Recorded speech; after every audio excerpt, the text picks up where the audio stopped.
Pancasila sudah masuk dalam level living ideology ya, banyak dipraktekkan, terutama di pemerintahan dan syukur-syukur nanti bisa di berkehidupan masyarakat dan bernegara. Jadi secara horizontal maupun vertikal harus dilaksanakan. Satu-satunya pilihan kalau kita mau mengimplementasikan Pancasila menjadi living ideology ya harus Trisakti yang dipakai. Ini kita bicara indikator. Apa tandanya kalau kamu serius untuk menegakkan Pancasila? Ya kamu melaksanakan Trisakti ini yang menjadi strategi di lapangan. Pencegahan dan penindakan korupsi. Dan kita ingin fokus kepada pencegahan karena kaitannya dengan integritas dan kompetensi tadi. Maka tidak cukup kalau memperkuat KPK. Kalau kemudian tidak mengkriminalkan orang-orang yang pada level perencanaan sudah mau garong. Nah, oleh karena itu di dalam skema pencegahan adalah memperkuat pengawasan internal, di mana pre-audit itu harus dikuatkan. Selamat siang, salam sejahtera. Salam sejahtera untuk kita semua. Ketika saya diminta untuk membuat perbandingan ini, saya sebetulnya setelah membaca merasa bingung karena perbedaannya sangat jauh sekali antara visi misi yang ditulis untuk Jokowi dan visi misi untuk Prabowo. Dan ini menurut saya menjadi sulit karena saya bersama Mariana, sebetulnya saya di sini harus duduk, kalau tadi mengatakan ini satu kamar, tapi saya sebetulnya harus benar-benar melihat dari keduanya. Tapi baiklah, kalau konstelasi politik perekonomian dunia saat ini ada di mana, dia tidak menjelaskan tentang the politic of location. Politic of location menjadi sangat penting di dalam kita melihat proses dari perekonomian, finance, dan kemudian kita ada di proses dalam sebuah konstelasi perekonomian dunia yang seperti apa, di mana ekspor kita, bagaimana inflasi kita, tidak dibahas secara detail. Kemudian berangkat lagi di masalah ekonomi. Di Gerindra dia sudah membangun yang namanya PIRA, Perempuan Indonesia Raya. Dan kalau kita melihat pada organisasi PIRA, sangat persis seperti organisasi perempuan pada zaman Orde Baru. Jadi perempuan, tugas-tugas perempuan itu apa saja. Yang kedua, dia membangun yang namanya itu seperti PKK dan Dharma Wanita, bisa dikatakan seperti itu, yaitu tentang perempuan, persatuan istri fraksi Gerindra. Dua elemen penting ini akan menjadi elemen penting di dalam nanti ketika Prabowo dalam menempatkan perempuan.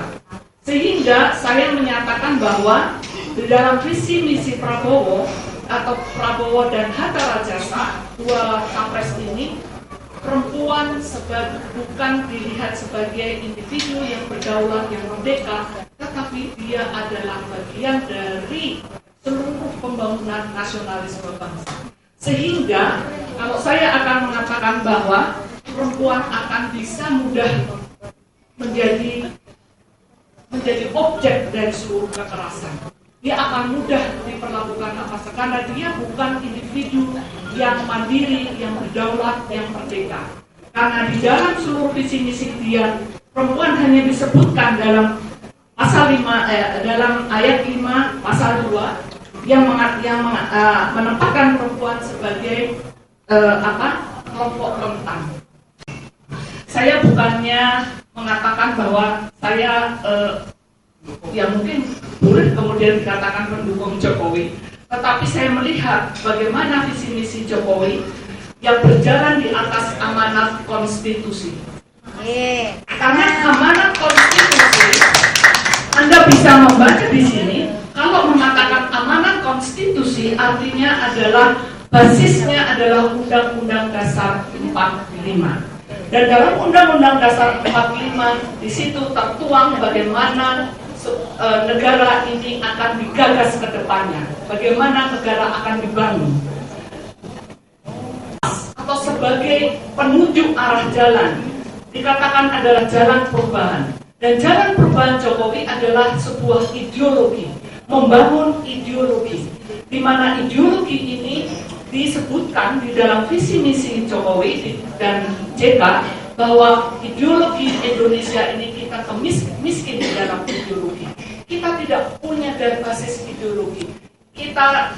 Yaitu sumbernya pada proklamasi Pancasila dan pembukaan Undang-Undang Dasar 45. Yang menarik di dalam Pancasila disebutkan secara jelas yaitu kemerdekaan dan berdaulat. Apa arti kemerdekaan dan berdaulat? Bahwa kemerdekaan adalah sebuah prinsip dasar untuk manusia bisa memberikan suara-suaranya secara politis dan secara demokratis. Dan berdaulat adalah prinsip dasar manusia Indonesia yang sekarang hilang.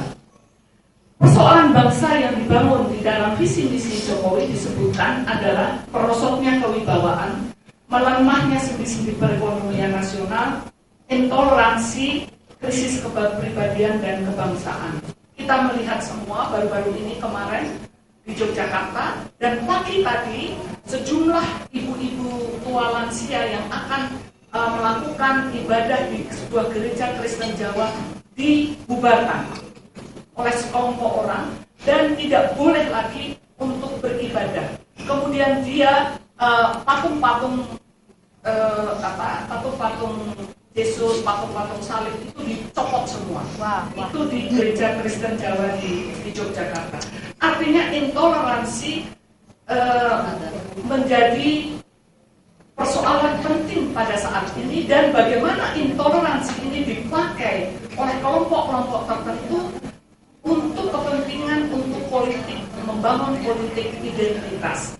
Ini dasar dari nawacita adalah tadi 3, daulat, mandiri, dan kolektivitas. Dan nawacita di sini sesungguhnya ini yang ingin bagaimana masyarakat dan bangsa ini nanti menjadi watch untuk pelaksanaan dari nawacita itu. Untuk visi misi dari kedua capres ini, meskipun nanti Jokowi yang menang sama JK atau Prabowo, karena ini adalah tugas kita sebagai bangsa dan dijamin oleh konstitusi. Terima kasih. Warahmatullahi wabarakatuh. Salam sejahtera untuk kita semua. Jackson. Yang saya hormati moderator dan para narasumber, rekan-rekan media, Bapak Ibu hadirin, kawan-kawan seperjuangan saya selama bertahun-tahun. Terima kasih untuk setia mengambil jalur yang tidak gampang menjadi aktivis perempuan. Bapak Ibu yang saya hormati, tadi sudah disinggung oleh Mbak Eva tentang Trisakti, tetapi saya kira tidak ada salahnya kalau saya mencoba untuk mengajak Anda mundur ke 69 tahun yang lalu, karena hari ini adalah 1 Juni 1945, seorang Soekarno berpidato di depan Dokurit Susun di Sosakai, yang kemudian dikenal sebagai pidato lahirnya Pancasila. Jadi tepat 69 tahun yang lalu. Dan ini tentu saja sebuah acara yang luar biasa, di mana para perempuan dan aktivis perempuan yang tidak hanya perempuan akan mengkritisi visi misi calon presiden 2014. Tujuannya tidak lain tidak bukan adalah pembangunan semesta berencana. Ini sekarang saya selalu bawa kemana-mana, karena kami ingin mengembalikan Indonesia pada real yang sesungguhnya, pada fondasi negara ini mau dibangun ke arah mana. Itu semua ada di GBHN pemerintahan Soekarno yang juga belum sempat dijalankan, namanya pembangunan semesta berencana, dan itu sudah menjadi statement resmi dari partai kami PDI Perjuangan, khususnya pada Rakernas ketiga. Saat itu kami mengatakan bahwa jika PDI Perjuangan diberikan kesempatan untuk memerintah di negara ini, maka kita akan berjuang, berupaya keras untuk menjalankan GBHN yang namanya Pembangunan Semesta Berencana. Mau tepuk tangan silahkan. Pulang ke rumah begini-begini, tanya suaminya gara-gara si Oneng. Jadi saya mengutip beberapa kalimat penting saja, karena ini acuan dari visi misi Pancasila 1 Juni. Dalam pidato lahirnya Pancasila dikatakan bahwa di dalam Indonesia merdeka itulah kita memerdekakan rakyat kita. Di dalam Indonesia merdeka itulah kita memerdekakan hatinya bangsa kita, yang disebut oleh Mas Jokowi sebagai revolusi mental. Kemudian kita hendak mendirikan satu negara, semua buat semua, bukan buat satu orang, bukan buat satu golongan, baik golongan bangsawan maupun golongan yang kaya, tetapi semua untuk semua. Hari ini dasarnya diletakkan pada tanggal 1 Juni. Jelas dikatakan oleh pendiri bangsa ini negara semua untuk semua, berarti termasuk untuk perempuan. Itulah yang menjadi dasar dari visi misi Jokowi JK. Soal agama, maka tidak lagi bicara soal agama adalah sebuah ajaran yang mengandung dan mentolerir bentuk-bentuk kekerasan. Itu tidak boleh terjadi. Ada di Pancasila 1 Juni. Ketuhanan yang berkebudayaan. Dan kalau bicara soal Islam pun, maka kita harus bersepakat. Saya juga penganut ajaran Islam. Kami berharap, dan ini juga sudah menjadi komitmen statement dari Pak Jokowi, kalaupun berbicara Islam, maka Islam yang ada di Indonesia adalah Islam yang menjadi rahmatan lil alamin, rahmat bagi seluruh kalian alam. Dia tidak mentolerir berbagai bentuk kekerasan, tidak mentolerir bagaimana rumah-rumah ibadah dihancurkan atas nama agama, tidak mentolerir bagaimana sweeping dilakukan atas nama ajaran agama tertentu. Dan saya yakin di dalam Pancasila 1 Juni pun dikatakan tidak ada satupun ajaran agama yang mentolerir masalah kekerasan. Jadi kita demokrasi. Pertama, ketuhanan yang berkebudayaan. Yang kedua, sosiodemokrasi. Demokrasi yang dimaksud bukan lagi sekedar demokrasi politik. Demokrasi yang dimaksud bukan lagi sekedar demokrasi politik, tetapi demokrasi ekonomi. Bagaimana rakyat diberikan sebuah kepastian. Kalau Amartya Sen bilang ini adalah persoalan akses terhadap ekonomi. Bukan suara yang kritis. Itu munculnya justru dimulainya sebelum berkuasa dengan menggunakan paham-paham kekerasan, termasuk kampanye SARA, black campaign di dalam upaya untuk memenangkan pemilu. Jadi ini poin-poin yang menurut saya penting dan akan menjiwai, sudah menjadi jiwa dari visi misi Jokowi JK.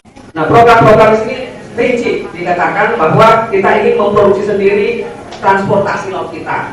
Kita ingin memproduksi sendiri transportasi udara kita, alat-alat pertanian kita, yang hampir semua sekarang kita masih impor. Kemudian untuk melaksanakan ekonomi kerakyatan sangat nyata. Anggaran untuk pertanian, bukan alumni pertanian kita tidak mau bertani. Lalu juga reformasi agraria ya.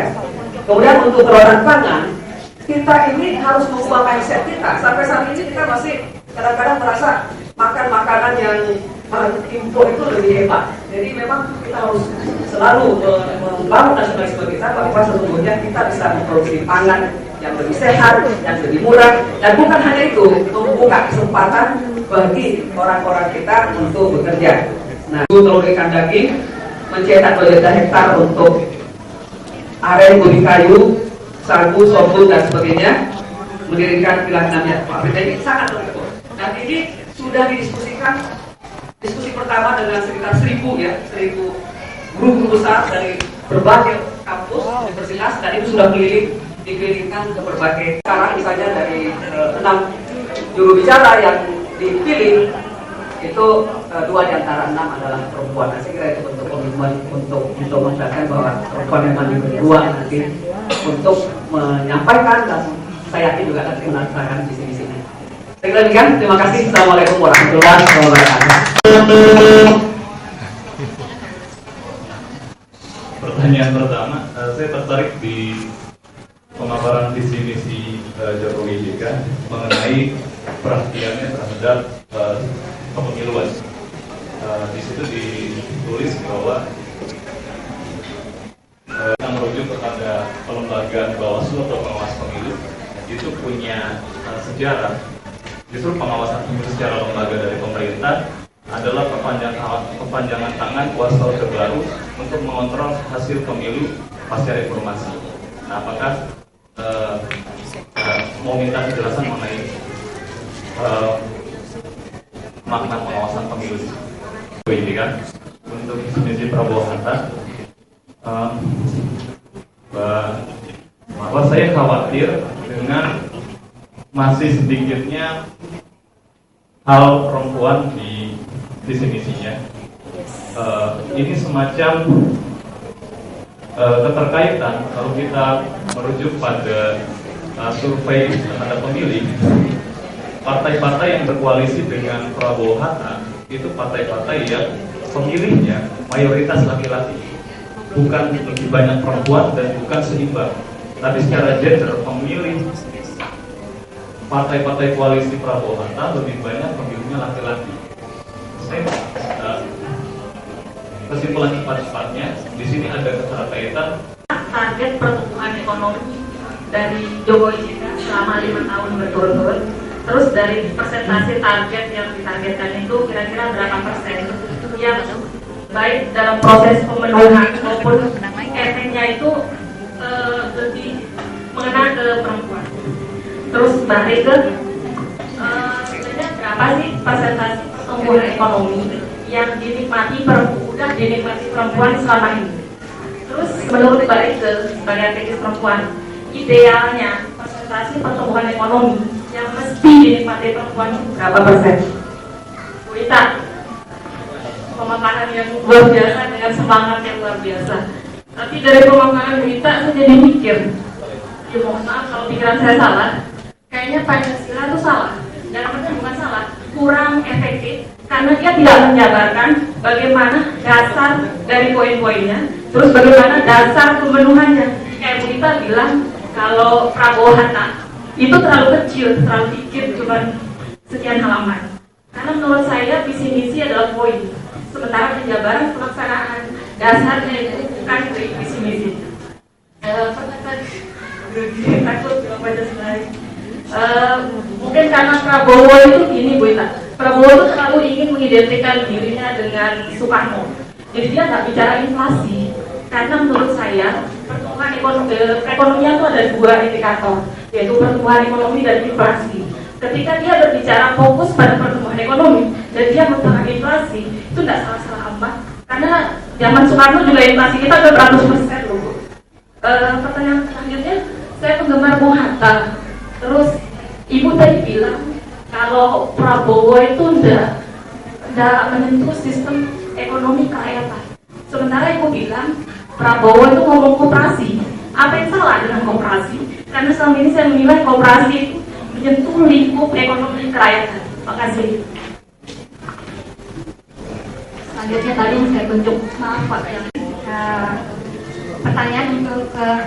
pertanyaan dan kritik untuk kedua kubu sebenarnya. 1, judul perempuan memantau visi dan misi, tapi kita yang hadir kita nggak punya itu visi dan misi perempuan, dan kubu kita nggak tahu.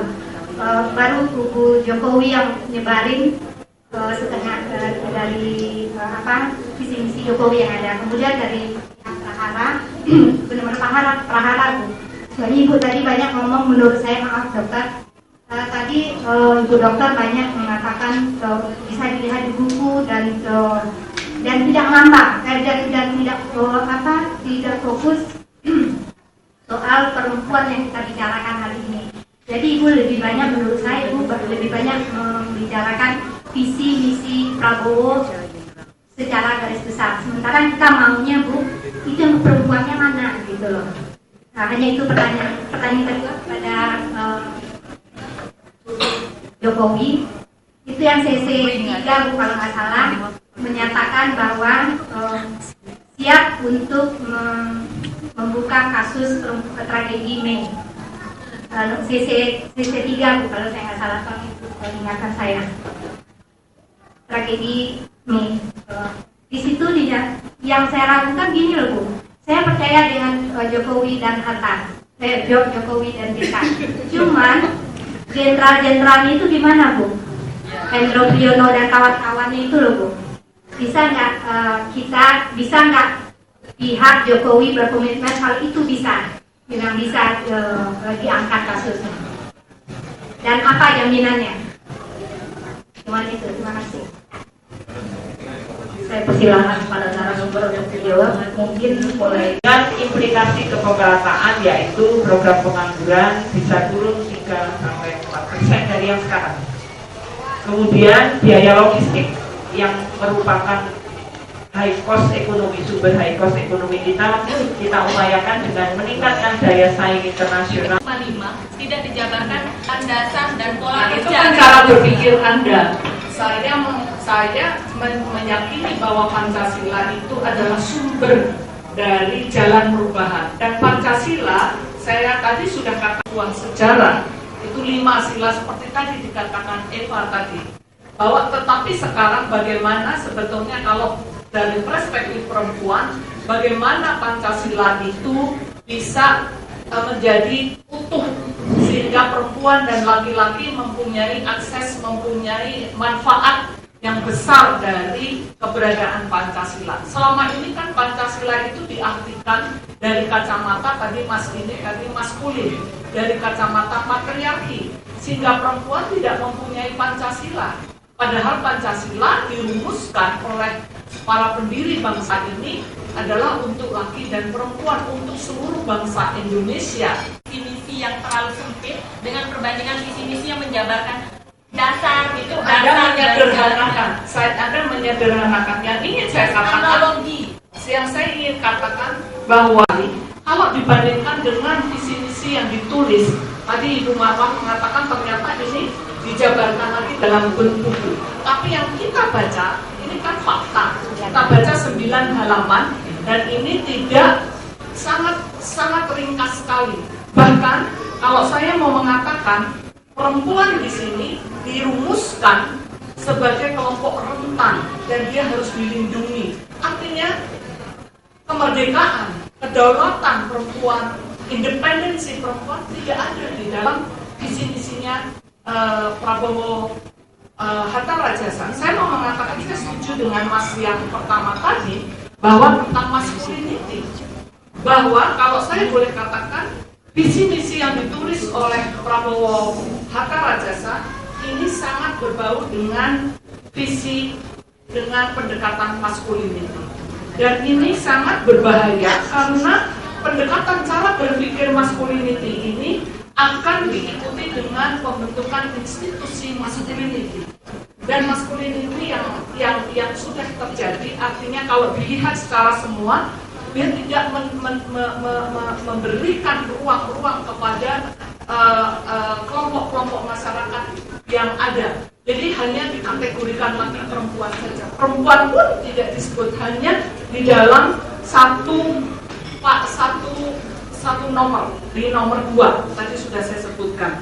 Jadi saya kalau mau mengatakan bahwa saya jelas saya mengatakan sebagai aktivis perempuan bahwa visi-misi yang ditulis oleh Prabowo dan Hatta Rajasa ini dengan memberikan dengan pendekatan masculinity, politik masculinity, dan politik masculinity ini sangat berbahaya karena dia menggunakan metode-metode, cara-cara yang menghalalkan kekerasan. Koperasi tidak dijelaskan secara rinci. Di dalam Jokowi dan JK, kalau Anda baca secara jelas, Anda akan baca di halaman nomor 3 bagaimana tentang persoalan ekonomi, merosotnya kewibawaan, melemahnya sendi-sendi perekonomian nasional. Artinya ini berlawanan dengan pasal 33 dari Undang-Undang Dasar 45. Dan itu adalah konstitusi. Undang-Undang Dasar 45, pasal 33 itu adalah perekonomian kerakyatan. Hanya saja, tetapi kami harus sesuai antara perkataan dan perbuatan, antara ucapan dan tindakan, dan itu dimulai dari visi misi yang menjadi arsip resmi negara. Di mana itu? Ya di KPU, dan bisa diakses. Karena misalnya, saya ambil contoh mengenai soal perburuhan. Ada kontrak politik dengan kawan-kawan buruh dengan pihak Prabowo Hatta 10 poin. Tetapi kalau Anda baca itu tidak ada. Di sana hanya pemenuhan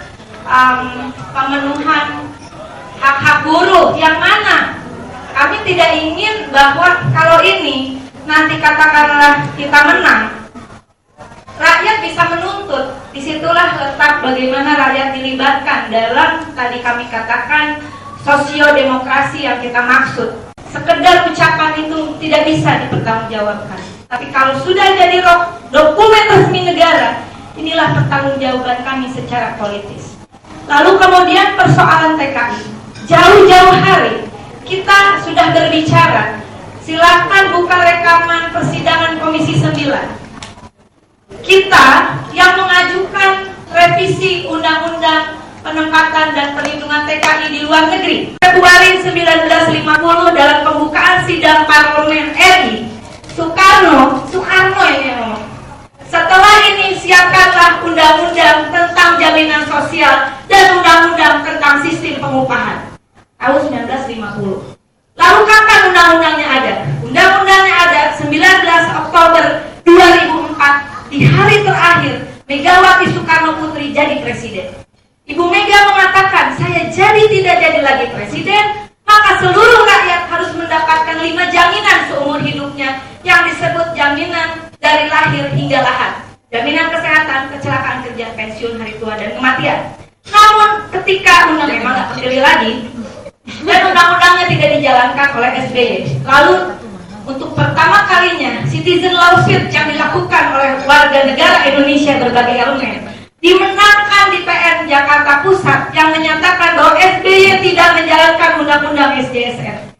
Jadi ini bukan tiba-tiba BPJS. BPJS itu badan penyelenggaranya. Kalau sistemnya harus dijalankan, sistem jaminan sosial nasional. Seperti apa sistemnya yang dijalankan? Pertama kali orang yang jalanin teman saya juga, Bang Ahok di Bangka Belitung.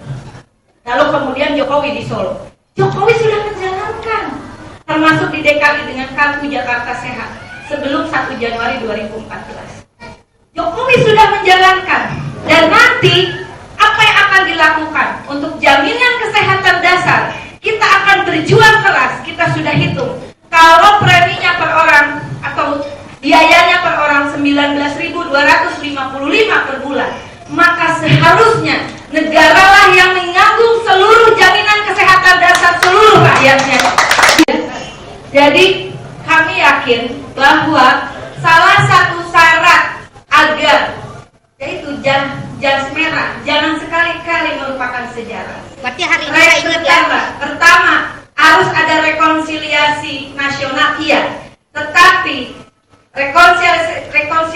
rekonsiliasi nasional yang dimaksud itu tidak boleh tanpa ada kejelasan siapa korban, siapa pelaku.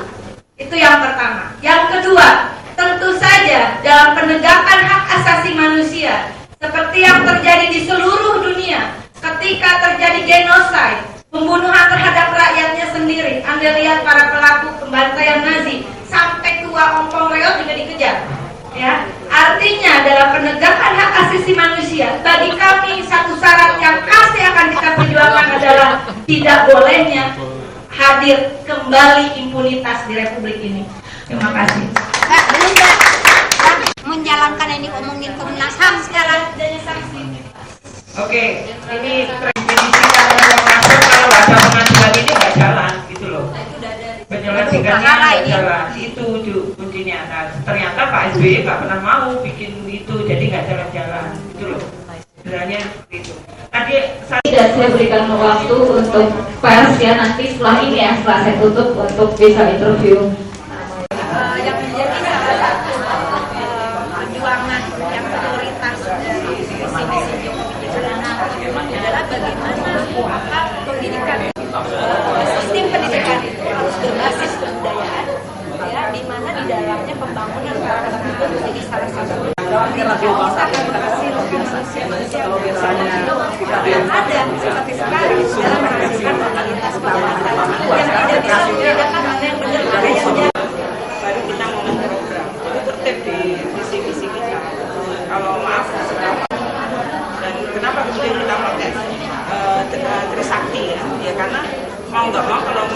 nasionalisme dan mewujudkan bisa dibuka. Itu terjadi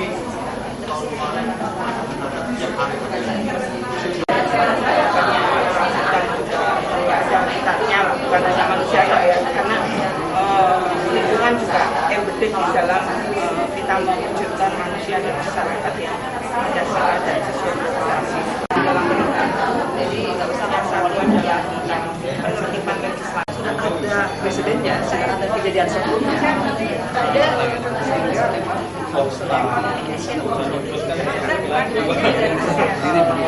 negara lain yang bergabung di dalamnya, yaitu Jepang, Korea Selatan, India, Cina, Australia, sama New Zealand. Bayangkan ini bukan hanya persoalan akan keluar masuk barang dan jasa yang bebas tanpa sekat, tapi bagaimana terjadi perlintasan tenaga kerja.